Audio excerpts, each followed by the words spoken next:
Tepergor udah paksa anak tetangga, pemuda ngaku cuma ambil rokok.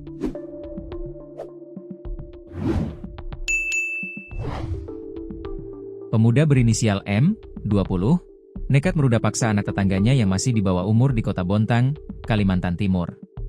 Setelah berulang kali melakukannya di rumah kontrakan, kali ini M nekat menyusup rumah korban di saat orang tua tak ada di rumah. Namun, kali ini apes menghampirinya. Tetangga korban yang curiga dengan pelaku melaporkannya kepada orang tua korban. Ia akhirnya ditangkap polisi pada Rabu, 28 Mei 2025, siang sekitar pukul 14.30 WITA, setelah dilaporkan oleh orang tua korban.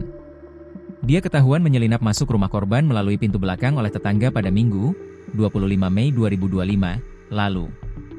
Tetangga yang curiga kemudian memberitahu orang tua korban.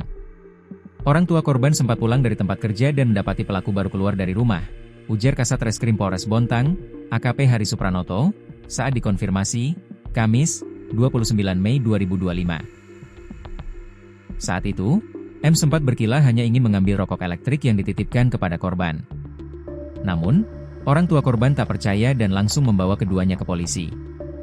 Setelah diinterogasi, korban mengaku telah beberapa kali melakukan hubungan dengan pelaku, terakhir terjadi di rumah kontrakan yang ia tempati. Pengakuan korban, persetubuhan terjadi beberapa kali. Terakhir pekan lalu di kontrakannya, jelas AKP Hari. Pihak keluarga korban kemudian melaporkan kasus ini secara resmi pada hari yang sama. Polisi langsung melakukan penyelidikan hingga akhirnya menangkap M setelah 3 hari berselang. Kini M resmi ditetapkan sebagai tersangka dan ditahan di Polres Bontang untuk menjalani proses hukum lebih lanjut.